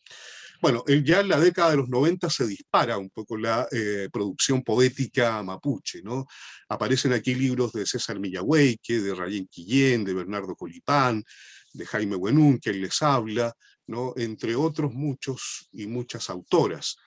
A la fecha, digamos, no más de 40, yo diría que a esta altura, digamos, el 2021, más de 60 autores y autoras mapuches han publicado libros de circulación regional, nacional e internacional. Parte de este cuerpo textual poético se ha traducido a varias lenguas, como el inglés, el francés, el italiano, el catalán, el gallego, alemán, entre otros idiomas. Autores y autoras mapuches que han recibido premios nacionales e internacionales por su trabajo, constituyéndose en la avanzada artística indígena más significativa, más relevante del país. Pasamos a la siguiente lámina. Bueno, algunos rasgos muy generales, ¿no? Muy gruesos de la poesía mapuche. Esto un poco, digamos, para ingresar, ¿no? De manera muy primordial a esta discursividad lírica, ¿no? Tan específica y tan gravitante hoy día en Chile, ¿no? Es un discurso poético el mapuche que recupera, ¿no? Esta memoria cultural, familiar y comunitaria en primera instancia, ¿no? Se propone además como una poesía que se compromete con los procesos políticos de la sociedad mapuche actual, ¿no? Establece además vínculos estrechos con la historia mapuche invisibilizada, acudiendo a fuentes orales y archivos históricos, periodísticos, antropológicos, etnográficos. Aquí hay un doble camino que hace el escritor, ¿no? O la escritora mapuche, ¿no? El poeta o la poeta mapuche, que es fundamentalmente el diálogo con los mayores de la comunidad o de la familia, y ¿no? El seguimiento, la búsqueda de fuentes, ¿no? Escritas en los archivos, ya sea privados, ya sea públicos, ¿no? Además, esta poesía, ¿no? Dialoga también con la poesía latinoamericana y universal y con otros campos, ¿no? Artísticos, con otros campos culturales y del conocimiento occidental, con la música, con el cine, la filosofía, la historia, la ecología, las subculturas urbanas, etc., ¿no? Releva de manera muy importante el uso del mapuzungún como lengua nacional mapuche en formatos bilingües de edición o en la progresiva, ¿no? Incorporación de conceptos provenientes del idioma mapuche. Todos los libros de autores y autoras mapuches, en su gran mayoría al menos, ¿no? Utilizan este formato de publicaciones bilingües o a lo menos en la inclusión de fragmentos en mapuzungún, ¿no? Estos textos además se vinculan de manera muy emotiva, ¿no? De manera textual y de manera simbólica con los territorios a los que se hace referencia, ¿no? Todos estos textos de una u otra manera surgen de territorios específicos, se nombran esos territorios, generalmente son los territorios de origen de los poetas, de las poetas, de los y las escritoras, ¿no? Que forman parte, digamos, ¿no? De una especie de ecosistema al cual acuden, ¿no? Estos escritores y escritoras para dar cuenta de las diversas temáticas que abordan. Sigamos con la siguiente lámina. Bueno, aquí una definición muy provisoria, digamos, ¿no? De lo que podemos, digamos, ¿no? Señalar hoy día como una literatura indígena, ¿no? Parte importante de la poesía y la narrativa indígenas constituyen expresiones literarias que tienen como objetivos transversales conmover, enseñar, recordar y fijar por escrito memorias culturales específicas, memorias culturales comunitarias, ¿no? De territorios muy acotados. Estas memorias pueden ser familiares, pueden ser comunitarias, como digo, y ponen en juego formatos o géneros estéticos orales propios o tradicionales, como ya lo señalábamos en la primera parte de esta exposición, el EPEU, el PIAM, el GULAM. El GULAM es el consejo, ¿no? Son los consejos que otorgan los mayores a los jóvenes, ¿no? El PIAM es una especie de relato mítico, digamos, ¿no? PIAM significa dicen, decían, dijeron, ¿no? Dijeron los antiguos hace mucho tiempo atrás, en la noche de los tiempos, ¿no? El Ul, el Nucham, el Tayul.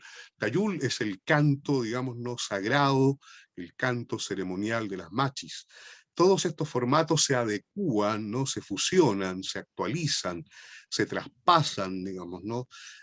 Con y a través de los formatos o géneros que pertenecen a la literatura occidental, el poema, el cuento, la novela, ¿no? La obra dramática, ¿no? En el último tiempo también. La literatura indígena no busca necesariamente producir obras maestras al modo canónico occidental, sino comunicar, en ocasiones mediante la traducción, historias humanas, míticas, espirituales y morales que reflejen particularidades de los procesos históricos y de los estilos de vida indígena tanto tradicionales como contemporáneos. Sigamos con la siguiente lámina, por favor. Bueno, la narrativa mapuche actual, esto como un acápite, ¿no? La poesía, decíamos, es el género más desarrollado, ¿no? Por autores y autoras mapuches. Sin embargo, también la narrativa, considerando el cuento y la novela, han ido adquiriendo en las dos primeras décadas del siglo XXI una presencia muy, muy importante, muy significativa. Una primera aproximación al conocimiento de este proceso literario arroja los nombres, por ejemplo, de Juan Colil Abricot, ¿no? Poeta mapuche de Santiago, Marcos Guayquilaf, otro narrador, ¿no? Mapuche, residente en Santiago, José Teillel, que reside en Fresia, pueblo cercano a Puerto Montt, Pablo Allenao, que vive en Pitufquén, un joven narrador mapuche, Javier Milanca, que es de Los Lagos, ¿no? Graciela Guinao, poeta y narradora mapuche, Mariela Fuentealba Nillaguir, ¿no? Últimamente la poeta Daniela Cachileo también ha incursionado en la narrativa, ¿no? Con su libro Piñén, un libro de cuentos, premiado, bastante premiado en los últimos años. José Curipán, ¿no? Escritor residente en Valparaíso, que ha publicado a lo menos 3 libros de cuentos. Manuel Nadino, que es un tesoro humano vivo, un anciano investigador mapuche, que ha publicado varios cuentos, ¿no? Entre otros y otros narradores, ¿no? Esta es una narrativa que se hace cargo de sucesos, problemáticas, personajes implicados en el devenir tanto urbano como rural del mundo mapuche, enfatizando tanto en temáticas que se arraigan en la memoria tradicional y mítica, como en complejos y diversos procesos, acontecimientos y sensibilidades contemporáneas. Por otra parte, también, como ya lo anunciaba, cabe señalar, ¿no? Una incipiente pero continua escritura de obras teatrales ejecutadas por autores como Cano Yaitul, Roberto Cayuqueo, Paula González Seguel, David Arancibia, entre otros y otras. Es interesante, digamos, ¿no? También señalar que la literatura mapuche está pasando, ¿no? Desde lo testimonial a lo ficcional, ¿no? En las últimas décadas, es decir, de una literatura que más bien está referida a hechos y sucesos reales, a la construcción, ¿no? De discursividades poéticas, narrativas, dramáticas, que van adquiriendo poco a poco estatus ficcional, ¿no? Eso es algo interesante que se ha ido, digamos, no dando en los últimos años en la literatura mapuche. Pasamos a la siguiente lámina. También, dado, digamos, ¿no? Que este es un coloquio, ¿no? Literario que también alude, ¿no? Y que está organizado por una universidad argentina, la Universidad de Jauregui, ¿no? Es necesario, yo creo, mencionar la poesía mapuche en Argentina, esta poesía mapuche actual que se está desarrollando, ¿no? De manera gradual en los últimos 20 años, y en donde han publicado, ¿no? Obras importantes autores y autoras residentes en la Patagonia Argentina fundamentalmente, tales como Liliana Ancalao, Meli, nacida en Diadema, Argentina, un pueblo de Comodoro Rivadavia en 1970, ¿no? Bueno, Liliana Ancalao es la más importante poeta mapuche argentina por el reconocimiento que ha ido adquiriendo no solamente en su país, sino que también en Chile y en Latinoamérica, ¿no? Ya tiene ella también varias traducciones de su trabajo a otros idiomas. Laureano Guayquilaf, que nació en Trelew en 1968, Jorge Curinao, nacido en Río Gallegos en 1979, Viviana Agilef, nacida en Trelew en 1981, y en narrativa, ¿no? El año 2019, la activista mapuche Moira Millán, nacida en el Maitén, provincia del Chubut, en el año 1970, publicó bajo el sello de la editorial Planeta la novela El tren del olvido, considerada la primera obra de ficción narrativa escrita por una autora mapuche en el vecino país. Bueno, esto entonces es un panorama, digamos, muy general de la literatura mapuche que se está escribiendo, que se ha escrito, ¿no?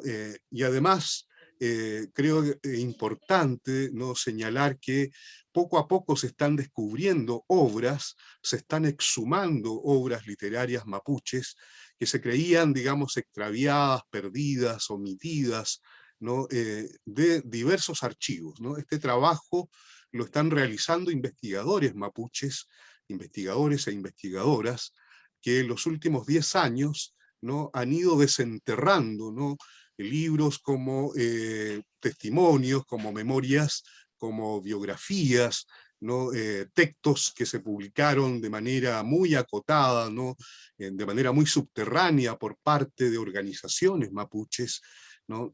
Y ahí, digamos, hay un trabajo muy importante, digamos, ¿no?, que va dando cuenta de esta continuidad, ¿no?, de esta continuidad de hitos de publicaciones que tiene que ver, digamos, ¿no?, con una historia no revelada aún de manera total, ¿no?, pero que poco a poco estos especialistas mapuches, junto con especialistas chilenos también, han ido, ¿no?, publicando, ¿no?, a través, digamos, ¿no?, de una serie de investigaciones hechas, digamos, ¿no?, a lo largo de estos últimos años.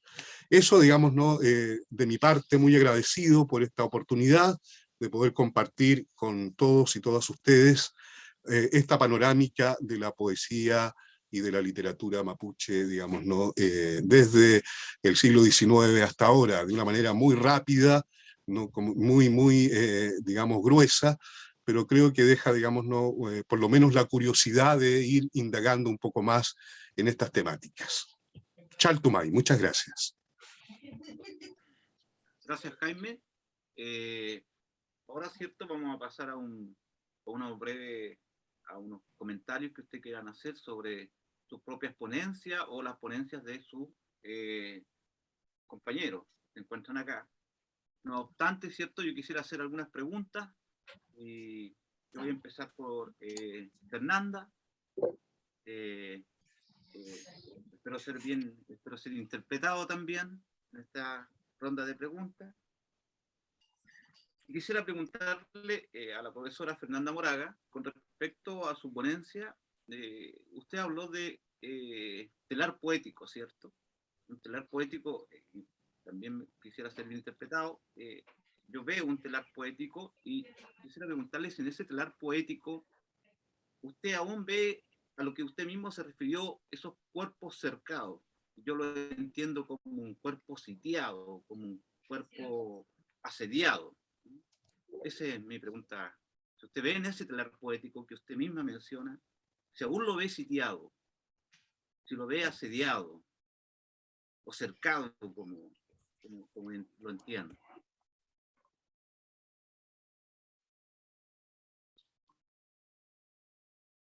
No se escucha. No se oye. Estaba muteada, perdón. Si bien entiendo tu pregunta, tú me estás preguntando por si este telar poético, ¿no?, es también en los textos mismos aparece un cuerpo sitiado. ¿Esa es tu pregunta? no, si aún se encuentra, Ah, si aún en estos momentos. claro. No, yo creo que no. Yo creo que no. Yo estoy hablando, yo en mi texto intento hablar desde ese momento, ¿ya? Desde ese momento eh, donde, digamos, en términos simbólicos y en términos reales, había un cercamiento total, no solamente a la poesía de mujeres, solo que la poesía de mujeres, en este caso, viene de un silenciamiento que es histórico, ¿no? Que es patriarcal, que colonialista, ¿no? Entonces, no, yo creo que ahora se han hecho, yo creo que ahora, fíjate, en este momento mismo del contexto que estamos viviendo ahora, ha habido una importante recepción de querer indagar en estas poéticas, ¿ya? O sea, es un momento en que se ha hecho una especie de filiación entre el feminismo que se está dando ahora, ¿verdad? Y lo que produjeron estas poéticas, y una cosa que yo no nombré en mi texto, pero sí está en mi trabajo, es la importancia que tuvo la recepción de mujeres, o una estudio que se hizo, ¿verdad?, en torno a cómo las mujeres leyeron a las mujeres, ¿no? Entonces, eso también está siendo como, de alguna manera, estudiado ahora en relación a lo que está pasando ahora, que es un nuevo momento, ¿verdad?, donde hay una explosión que tiene que ver con los cuerpos y la subjetividad de las mujeres, ¿no? Bueno, y otros cuerpos que están también ahí, que no son solamente en términos del sexo y el género. Entonces yo creo que podrían estar cercados porque hay una historia que sitia, ¿verdad?, este tipo de escrituras, pero no como estuvieron en dictadura, ¿no? Yo no sé si respondo a tu pregunta. Sí, sí, gracias. Profesor Nómez, una consulta.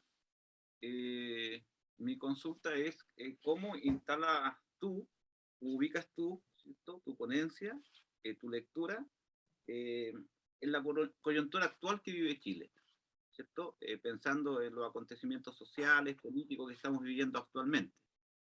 ¿Cómo lo ubicas tú? Claro, lo que pasa es que, primero quiero señalar a propósito de lo que decía Jaime, que en general, como terminaba yo de algún modo hablando respecto a las formas testimoniales en la dictadura, en general la poesía es testimonial, ¿ya? Directa o indirectamente sigue siendo testimonial, y yo creo testimonial en otros sentidos, en sentidos simbólicos, oblicuos, que pasan que se tamizan, ¿ya? A través de mediaciones, pero indudablemente el ser humano tiende a hablar desde su subjetividad, y en ese sentido hay siempre un testimonio. No voy a ahondar en eso porque no es el momento, pero bueno, a lo que voy es que después de la dictadura, los poetas siguen escribiendo testimonialmente, pero desde otras dimensiones. Por ejemplo, desde la sociedad neoliberal, ¿ya?, que nos cerca, que nos margina y que nos va excluyendo de los poderes de los poderes centrales. Entonces, gran parte de la literatura, de la poesía, y yo diría la literatura, la poesía igual es una avanzada en eso. Gran parte de la literatura que se escribe después del 90 sigue funcionando también con formas testimoniales que dan testimonio del vacío que se crea, de las marginaciones que se van produciendo, ya de los no lugares que ocupan los nuevos sujetos, ya que están enfrentando este sistema que los ahoga, ya que los virtualiza, que los pone, digamos, al borde del camino, etc. Entonces, en ese sentido hay una continuidad.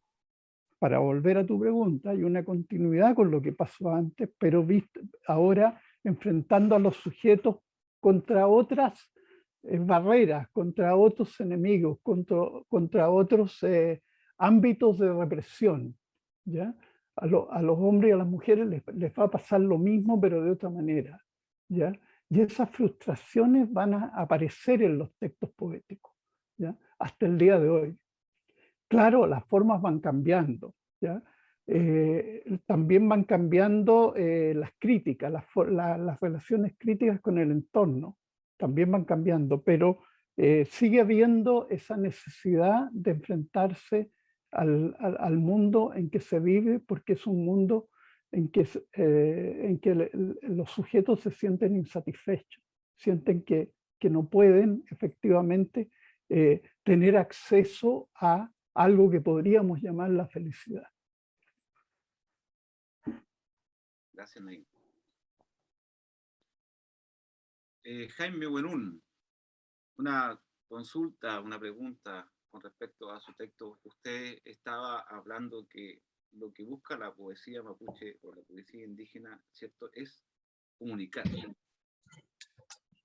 Y mi pregunta va algo similar a lo que le preguntaba al profesor Nome. Esa comunicación, cómo llega y cómo llegó y cómo llega, ¿cierto?, pensando en la coyuntura actual que vive Chile, en la cual usted está muy presente, muy, muy presente. Bueno, yo creo que, como lo señalé, la poesía mapuche preferentemente, digamos, ha estado desde sus inicios vinculada, ¿no?, a los procesos políticos, ¿no?, que vive el pueblo mapuche, a sus demandas, ¿no?, a los requerimientos que hace tanto al mundo, digamos, no político, ¿no?, como al mundo, digamos, no privado, a la sociedad chilena en general. Desde, digamos, ¿no?, la pérdida de los territorios, ¿no?, desde la pacificación de la Araucanía en adelante, ¿no?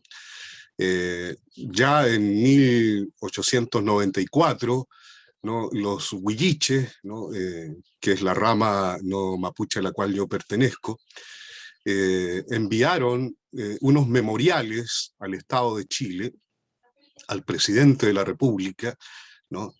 Esos memoriales eran más bien, digamos, demandas, ¿no?, demandas por territorio, demandas por la situación, digamos, ¿no?, adversa que estaban viviendo los indígenas en sus propias comunidades, por la usurpación de tierras, ¿no?, por los crímenes que se estaban, digamos, no cometiendo ya en esos periodos, digamos, ¿no?, de la instalación, ¿no?, más o menos fuerte del Estado Nacional chileno, ¿no?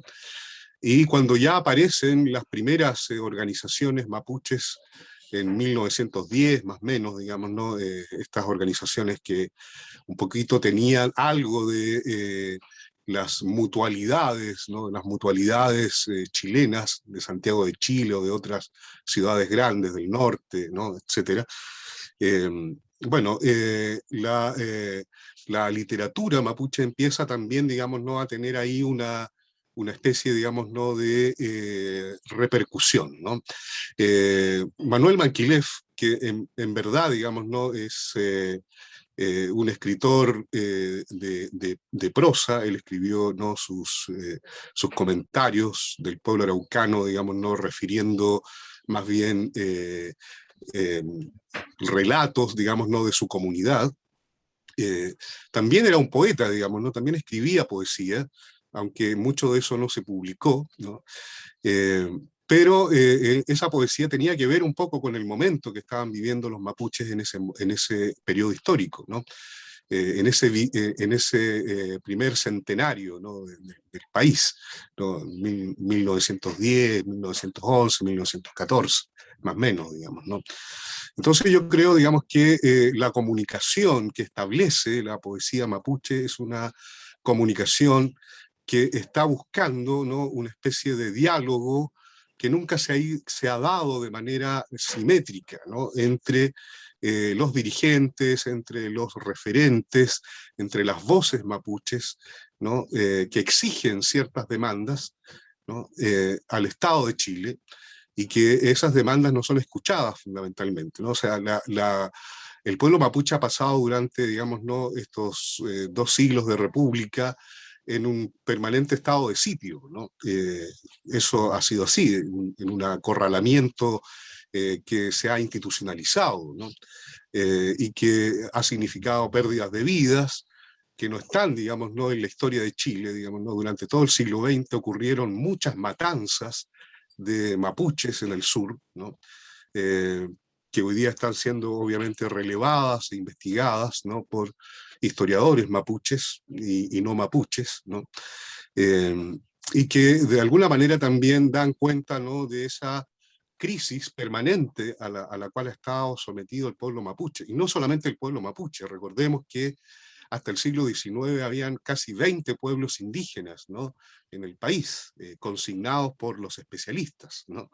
Y hoy día la ley 19.253 reconoce a 10 pueblos indígenas. Hay varios otros pueblos que están reclamando, digamos, ¿no?, ser reconocidos legalmente, ¿no?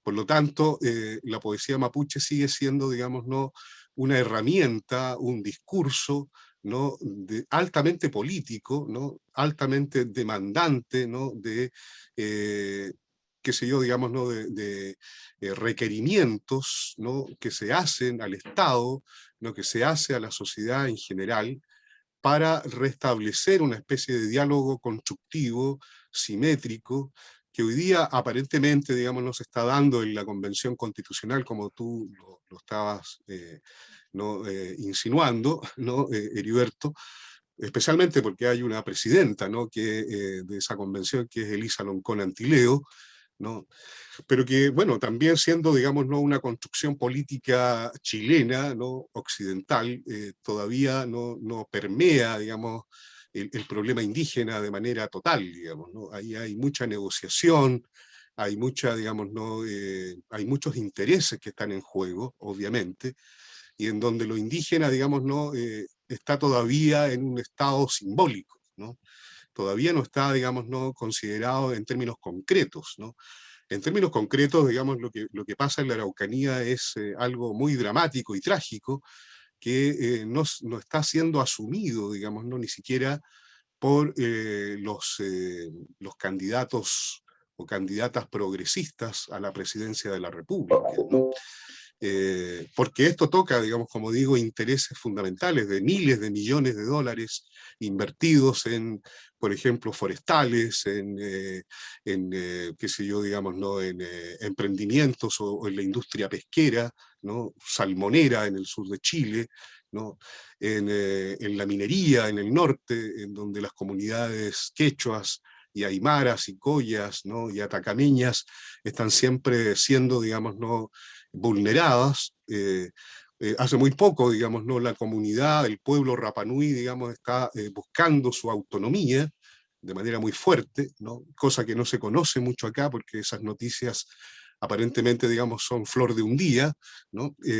Pero bueno, hay todo un proceso político, digamos, que los escritores indígenas asumen, y están ahí, digamos, ¿no?, al pie de ese cañón, lo diríamos coloquialmente, de manera permanente, pero también construyendo, digamos, ¿no?, simbólicamente un territorio textual, un territorio literario, un territorio estético, ¿no?, que prevalece incluso, digamos, ¿no?, por sobre, ¿no?, las circunstancias políticas.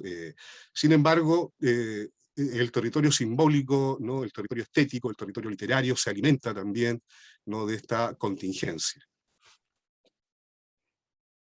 Gracias, Jaime.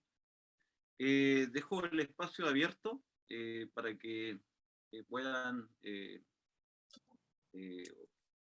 despedirse o una opinión con respecto a lo que ustedes mismos están planteando o intercambiar alguna idea. Vamos a empezar por lo mismo orden que llevábamos. Fernanda, y también agradecer su presencia, su participación, ¿cierto? Que, por supuesto, como la de todos ustedes, es importante, ¿cierto?, para prolongar el río, como decía el poeta maulino Mesa Seco. Fernanda. Gracias. Sí, yo quiero hacer no sé, un comentario, pregunta en realidad, a Jaime, porque a mí me interesa el concepto de poesía indígena que tú presentaste ahí en tu PPT. Porque yo hasta el día de hoy, a mí me siguen preguntando por la poesía mapuche, y hacen una división, ¿verdad?, inclusive dentro de la sociedad mapuche y fuera de la sociedad mapuche. Hacen la división, ¿no?, de esto y esto fue hasta el otro día nomás, además con un poeta muy importante con el que yo estaba conversando, que hay cierta poesía, como la tuya, por ejemplo, y como la de muchísimos otros poetas, hombres y mujeres, que no correspondería, digamos, a una definición de poesía mapuche, ¿no? Esto sin duda, mirado, porque yo estoy del lado tuyo en términos de la definición. Pero ¿cómo tú ves esta entrada o esta separación que se hace frente a lo que sería esencialmente correcto de una poesía indígena o mapuche, que responda, ¿verdad?, a ciertas cosas, y esta separación que se hace porque tú mismo dijiste, con lo que yo también estoy de acuerdo, que el territorio poético se alimenta, no solo el mapuche, pero el mapuche especialmente, de un territorio histórico que le ha tocado vivir, ¿no?, que es bien particular, de violencias, ¿no? Entonces, esta nueva poesía que se produce a partir, por ejemplo, y yo diría que en el transcurso del siglo, pero con un cuerpo ya formado a partir de los 2000, es una poesía que en un gran porcentaje es una poesía champurria, ¿no? Y que el otro día también con Colipán se hablaba eso de que en realidad en la poesía se está construyendo un Gualmapu champurria, ¿no? Que eso me pareció interesante, ¿no? ¿Qué opinas tú? Porque de pronto esta increpancia de lo que no es mapuche, de lo que sí es mapuche, sigue dando vuelta. Yo creo que es súper importante, como el concepto de raza, el concepto de género, etcétera, tiene que estar en el tapete, ¿no? ¿Qué opinas tú o cómo enfrentas tú ese tipo de discusiones? Bueno, Fernanda, a mí me parece muy interesante que esto se esté dando al interior de del propio movimiento literario mapuche, digamos, ¿no? Ya sin, tal vez, digamos, ¿no?, la intervención de agentes culturales externos, en el sentido, digamos, de que los propios mapuches, escritores y escritoras, están discutiendo estas temáticas, ¿no? Y están planteando, digamos, caminos, posibilidades, ¿no?, acerca de ciertas definiciones, ¿no? Sabemos que en literatura las definiciones son siempre, ¿no?, son inestables, ¿no?, son volubles, ¿no?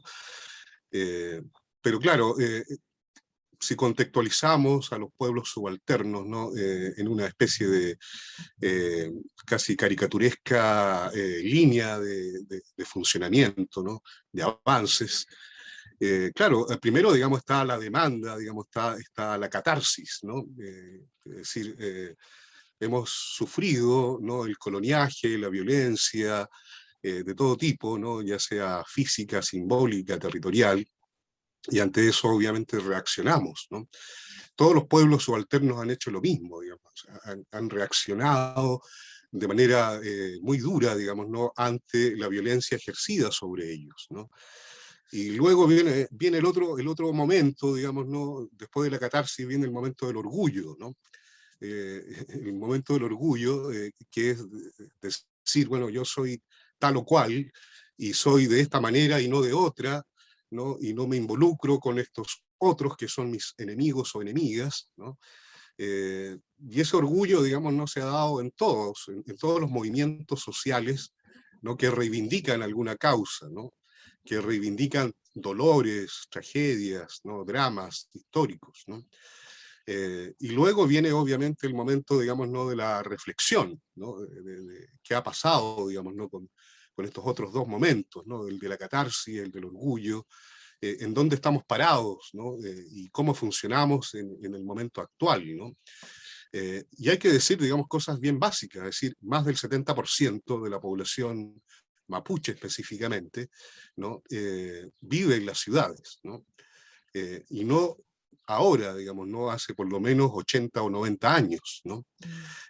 Por lo tanto, si decimos hoy día que existe una poesía mapuche urbana, ¿no?, tal vez comandada por Añiñir en primera instancia, ¿no? Y por otros y otras autoras, ¿no? Es porque existe también una comunidad mapuche urbana, ¿no? Que está muy, muy asentada y que está cruzada, digamos, ¿no? Por estas contradicciones de pertenecer, ¿no? De manera filial, ¿no? Por estirpe, ¿no? A una comunidad rural que todavía tiene, digamos, ¿no? Vínculos con esa comunidad rural, pero que ha desarrollado su vida cultural, su vida económica, ¿no? Su vida social en las ciudades, ¿no? Y esa instancia, ¿no? De pertenecer, de vivir en las ciudades genera obviamente, ¿no? Una serie de polémicas, ¿no? Una serie de situaciones que se han ido dando, ¿no? En el mundo mapuche. O sea, hasta hace 20 años atrás, incluso hoy día, digamos, ¿no? Todavía se discute si el mapuche verdadero es aquel que vive en la comunidad rural o aquel que vive en la ciudad, digamos, ¿no? Aun cuando tenga sus dos apellidos mapuches, el urbano, ¿no? Está siendo de alguna manera, ¿no? Polemizado por otros mapuches más radicales, más ancestralistas, etcétera, ¿no? Y eso también se da en la poesía, ¿no? Hay una poesía mucho más esencialista, más ancestralista, ¿no? En el mundo mapuche. Hay una poesía, digamos, más transcultural, más mestiza, más híbrida, más champurreada, ¿no? Y últimamente, digamos, no está la poesía de las mujeres mapuches, ¿no? Que también es un elemento, digamos, ¿no? Que no se había considerado hace 30 o 40 años atrás, ¿no? Aun cuando las poetas mapuches, mujeres, siempre estuvieron presentes. O sea, yo lo decía, digamos, ¿no? En esta recopilación de lecturas araucanas, donde aparecen muchas mujeres informantes del cura que hizo esta recopilación, ¿no?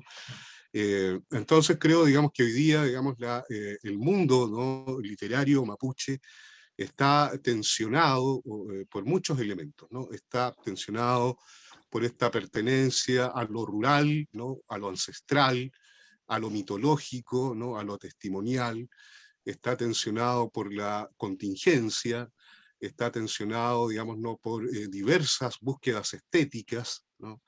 Está tensionado además por la aparición hoy día, ¿no? De autores y autoras, autores, ¿no? Indígenas que pertenecen a las diversidades sexuales, ¿no? Como Ivonne Queñocar, digamos, ¿no? Como Pablo Allenao, ¿no? Como varios otros, ¿no? Que están apareciendo y están generando otro tipo de discurso indígena desde esa realidad, ¿no? Entonces, decir hoy día, digamos, ¿no? Qué es lo más mapuche en literatura, qué es lo menos mapuche, qué es lo más o menos mapuche, es algo, digamos, que se está discutiendo y que forma parte, digamos, ¿no? De la construcción de una literatura nacional, yo creo, ¿no? En este caso, digamos, con más de 200 autores de diversos orígenes, de diversas tendencias, de diversas pertenencias, ¿no? Da cuenta, digamos, ¿no? De esa situación, ¿no? Digamos, ¿no? Muy, muy diversa, muy, muy contradictoria, aparentemente, pero que tienen un punto común, digamos, ¿no? Que es el estar de una u otra manera vinculado a un mundo, ¿no? Que es distinto al mundo, digamos, ¿no? Chileno occidental, ¿no? A pesar de las intersecciones. Sí, gracias Jaime, estoy completamente de acuerdo contigo. Gracias, pero creo que eso hay que ponerlo, hay que hablarlo, a mí me parece súper interesante. Eso, bueno, y yo cierro mi participación, supongo que eso es lo que decía Heriberto, perdón por la interrupción, agradeciendo, ¿no? Agradeciendo la invitación, Heriberto, de verdad, yo te la agradezco mucho, y también a Martín, que insisto que lo conocí ahora, y bueno, en este congreso que tampoco conocía, así que muchísimas gracias por la posibilidad de estar aquí, y le agradezco a Jaime, que no lo veía hace mucho, mucho tiempo, bueno, Anaín, que está aquí en la pieza al lado, y a ustedes dos, Heriberto y a Martín. Muchas gracias. Profesor Nómez. Sí, muy breve, ya que estamos pasados del tiempo, yo creo que hace mucho, el tiempo que nos dieron. Solamente agradecer también, sobre todo a ti, que nos invitaste, a Martín, que está ahí detrás, detrás de las persianas, ¿ya? al congreso, este congreso internacional que me parece monstruoso, enorme, ya grande, y del cual nosotros somos como una punta del iceberg, porque es más bien de ciencias sociales, ¿no? Pero que organiza esta universidad, la Universidad Jáuregui, que no conocía, lo reconozco. A Jaime también, a quien tampoco veía hace mucho y que soy un gran admirador de su poesía, ¿ya? Y desde hace muchos años. Y a Fernanda, que trabaja en estas cosas de género, ¿ya? Y sobre todo en relación a las mujeres, en relación al tema de las mujeres, y que lleva muchos años en eso. Así que gracias y bueno, nos veremos en algún momento. Bueno, sí, de mi parte, obviamente, agradecer también a Heriberto, a Martín, a la Universidad de Jáuregui, a quienes nos puedan ver en su momento, a esos eventuales y desconocidos auditores, ¿no? O Zoom espectadores, ¿no? Agradecer a Naín también, digamos, su ¿no? esclarecedora charla, digamos, sobre un aspecto o aspectos importantes de la poesía en el momento de la dictadura, Fernanda por su recorrido también de la poesía femenina, ¿no? en ese periodo, que todavía, digamos, son periodos que están gravitando en la poesía chilena, ¿no? Que no han pasado de moda, por decirlo de algún modo coloquial, ¿no? Y que de un modo u otro, digamos, ¿no? también intersectan con lo que es la poesía de autores y autoras indígenas, ¿no? Yo creo que estos compartimentos estancos a veces se dan por una necesidad no metodológica, ¿no? De analizar, de revisar, pero en definitiva la literatura, ¿no? La creatividad literaria y poética siempre están, digamos, ¿no? en una interconexión, ¿no? Por más que uno quiera, digamos, ¿no? Rendirse, ¿no? a un rótulo, ¿no? a una marca, etcétera, ¿no? La poesía femenina, digamos, ¿no? Está gravitando en la poesía de autores varones también, ¿no? Creo que ahí hay algo que indagar también, ¿no? Y viceversa, la poesía mapuche, la poesía indígena está también, ¿no? aportando, ¿no? elementos que tal vez se iniciaron con autores chilenos, ¿no? Hablemos de Luis Villamí, digamos, ¿no? que ya en los 50 estaba escribiendo sobre el mundo mapuche, ¿no? O Clemente Riedemann, que en 1982 publicó Carramauen, ¿no? O Juan Pablo Riveros, que también publicó libros de poesía sobre el mundo de los indígenas australes. Es decir, esto, digamos, no es que haya aparecido de la noche a la mañana, son todos procesos interconectados, que a veces, obviamente, por estar muy metidos cada uno de nosotros en sus temáticas, no logra a veces hacer, digamos, ¿no? estas aperturas, pero inevitablemente la literatura está, digamos, ¿no? conectada, está estableciendo vínculos, discusiones, polémicas, peleas, a veces debates, ¿no? que a veces, digamos, terminan en nada, ¿no? pero que en definitiva, digamos, ayudan a comprender un panorama mucho más vasto, mucho más diverso, mucho más amplio, digamos, ¿no? y mucho más enriquecedor en términos de que las poéticas se alimentan, digamos, ¿no? de una u otra manera, todas, de todos lados, digamos, cuando yo me acuerdo un poco de la revista Orfeo de Jorge Teillier en su momento, y de casi todas las revistas literarias chilenas, digamos, que se han publicado, que están conectadas a la poesía del mundo, ¿no? Me acuerdo que precisamente, digamos, la revista Orfeo de Teillier en algún momento publicó literatura o poesía o cantos de pueblos no africanos en su momento, ¿no? Sí. Entonces ya ahí, digamos, hay esta tendencia a la apertura que creo que es muy válida, digamos, ¿no?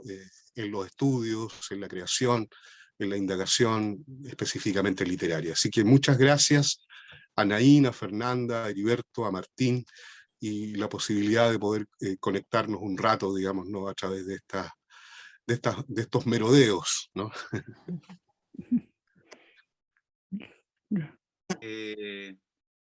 Fernanda, Naguín, Jaime, muchas gracias por el llamado a participar, ¿cierto?, en este simposio internacional de literatura y conurbano que organiza la Universidad Nacional Arturo Jáuregui, mediante su programa cultural, su programa de estudios culturales latinoamericano, y a Martín, quien está coordinando todo este trabajo, y agradecer la invitación, y no tengo nada más que decir que gracias. Mi nombre es Heriberto Acuña.